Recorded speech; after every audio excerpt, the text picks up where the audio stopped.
चर्चा करता है तो समीकरण को लेकर कि भाई हम अपने जातीय समीकरण कैसे बना लें। और चिराग पासवान जब मुद्दों की बात करता है तो तमाम शक्तियां इकट्ठी हो जाती है चिराग पासवान को तोड़ने के लिए।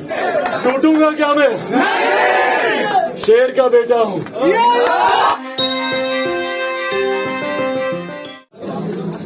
आज यहाँ पर आप लोगों के बीच ना चिराग पासवान सांसद के तौर पर आया है, ना चिराग पासवान किसी राजनीतिक दल के राष्ट्रीय अध्यक्ष के तौर पर आया है।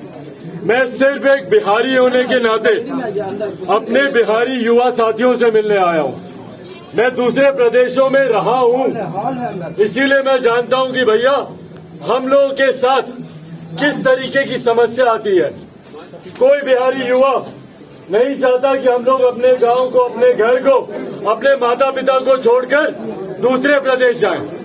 पर आज आजादी के 75 साल हो रहे हैं। आज 75 साल आजादी के जब हम लोग मना रहे हैं तो आप लोग मुझे बताइए ना कि क्या सही मायनों में जो हमारे स्वतंत्रता सेनानियों ने आजाद भारत की कल्पना की थी, आजाद बिहार की कल्पना की थी, क्या हम लोग उसको पूरा कर पाए हैं? आजादी का मतलब सिर्फ गुलामी से आजादी नहीं था, बेरोजगारी से भी आजादी था, भ्रष्टाचार से भी आजादी था, गरीबी से भी आजादी था।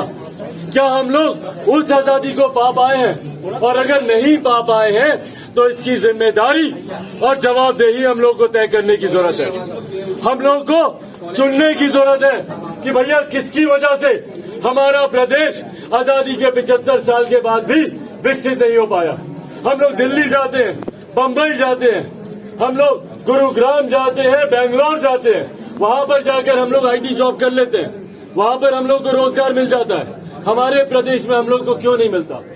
हमारे प्रदेश के मुखिया बोलते हैं कि भैया वाटर लॉक्ड है, रोजगार नहीं मिल सकता। तो वाटर लॉक तो मध्य प्रदेश, राजस्थान भी है, महाराष्ट्र भी है। तो क्यों हम लोग के प्रदेश में ये सुख सुविधाएं नहीं है? ये सवाल हम लोग को पूछने की जरूरत है। जब तक हम लोग इस सवाल को नहीं पूछेंगे कोई दूसरा आकर हमारी मदद नहीं करेगा। हम लोग को ऐसे ही बार बार जाना पड़ेगा दिल्ली, बम्बई। भाई भारत एक साथ आजाद हुआ कि नहीं? तमाम प्रदेश एक साथ आजाद हुए, तो फिर क्यों बिहार इतना पिछड़ा रह गया? ये सवाल अगर हम नहीं पूछेंगे तो कौन पूछेगा यार? पूछिए उनसे कि भैया क्यों? क्या आप लोगों ने कभी सुना किसी ने कि कोई दिल्ली का लड़का बिहार आता हो शिक्षा के लिए? बम्बई का लड़का बिहार आता है रोजगार के लिए? तो क्यों सिर्फ हम बिहारी दूसरे प्रदेश जाते हैं भैया? शिक्षा के लिए, रोजगार के लिए। हमारे माता पिता जब वो बीमार होते हैं, चाचा चाची बुजुर्ग जब घर में बीमार होते हैं तो हम लोग दिल्ली में एम्स के सामने जाकर लाइन लगाकर खड़े हो जाते हैं डॉक्टर को दिखाने के लिए। क्यों ये स्वास्थ्य सेवाएं हमारे प्रदेश में नहीं बन सकती?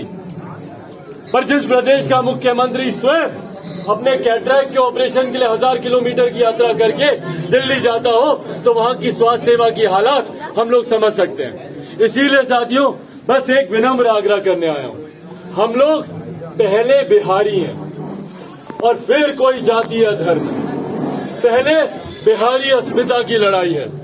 हम लोग को निरंतर जात पात धर्म मजहब में बांटने की कोशिश भाई फर्क क्या रहा अंग्रेजों में और बाकियों में? उन्होंने भी हमें बांटा और शासन किया, ये भी हमें बांटने और शासन कर रहे हैं। कभी दलित महादलित के नाम पर, पिछड़ा अति पिछड़ा के नाम पर, हिंदू मुसलमान के नाम पर, अगड़ा पिछड़ा के नाम पर सिर बांट रहे और वोट बैंक बना रहे। इसीलिए ये आग्रह कर रहा हूँ, हम सब पढ़े लिखे लोग हैं, हम सब अपने अधिकारों को जानते हैं, हम सब अपने अधिकारों के लिए लड़ना जानते हैं। तो पहले ये बिहारी अस्मिता की लड़ाई है। पहले हमें एकजुट होकर बिहार को आगे लेकर जाना है। भाई दूसरे प्रदेश के लोग देखें तो गर्व से बोले कि हाँ ये बिहारी है, पर हकीकत है कि बिहारी शब्द को गाली बना दिया गया। आप दूसरे प्रदेशों में जाइए, वो वहां पर लाठी चलाते हैं। दिल्ली बम्बई में ए बिहारी बोलकर लाठी चलाई जाती है।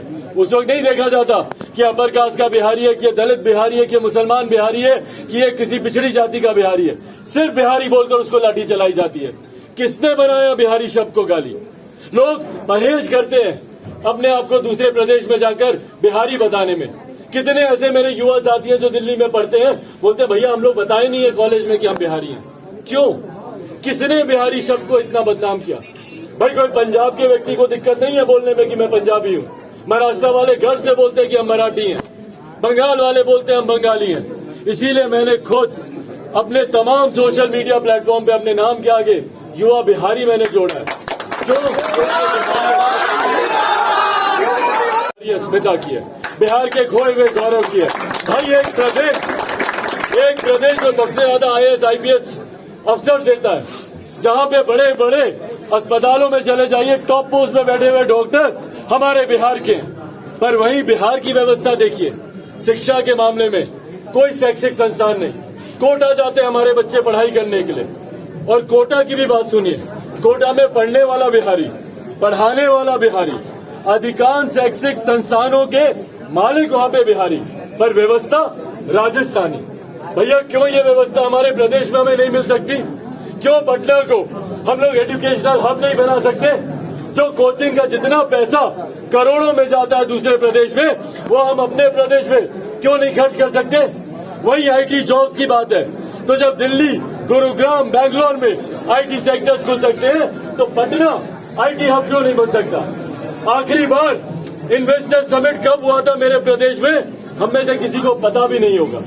कब निवेशकों को बुलाया गया कि भाई आप आए, इन्वेस्ट करें, सिंगल विंडो क्लियरेंसेस है कि ताकि निवेशक आके निवेश करें? इसके बारे में कोई चर्चा नहीं करता। चर्चा करता है तो समीकरण को लेकर कि भाई हम अपने जातीय समीकरण कैसे बना लें, और पेपर पे ही लोग चुनाव लड़ते हैं और पेपर पे ही चुनाव जीतते हैं। मुद्दों की बात कोई नहीं करता, और चिराग पासवान जब मुद्दों की बात करता है तो तमाम शक्तियां इकट्ठी हो जाती हैं चिराग पासवान को तोड़ने के लिए। इसके परिवार को तोड़ो, इसके घर को तोड़ो।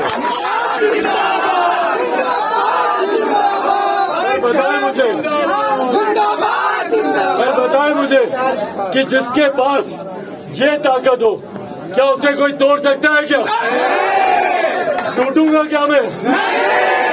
शेर का बेटा हूँ, शेर का बेटा हूँ। मेरी अंतिम सांस, मेरे शरीर के अंतिम खून का कतरा से बिहारी गौरव, बिहारी सम्मान के लिए लड़ता रहेगा।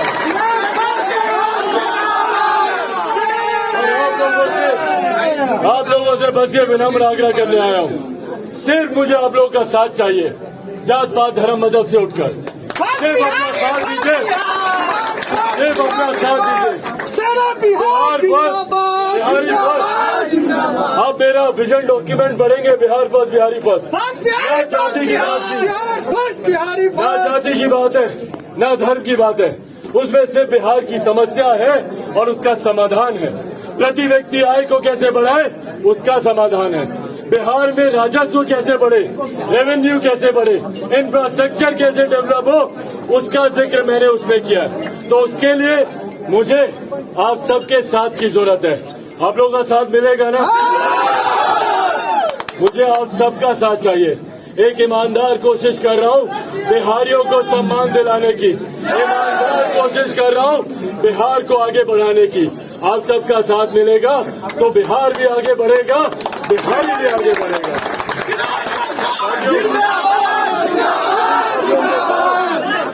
इन्हीं शब्दों के साथ आज स्वतंत्रता दिवस पर आप सबको जहां मैं शुभकामनाएं देता हूं, आग्रह करूंगा कि अपनी यादों में जरूर उन स्वतंत्रता सेनानियों को याद करें, शहादत देने वाले उन वीर जवानों को याद करें और उनके परिवार वालों को याद करें जिन्होंने अपने परिवार के सदस्यों को देश की शहादत के लिए कुर्बान करने का काम किया।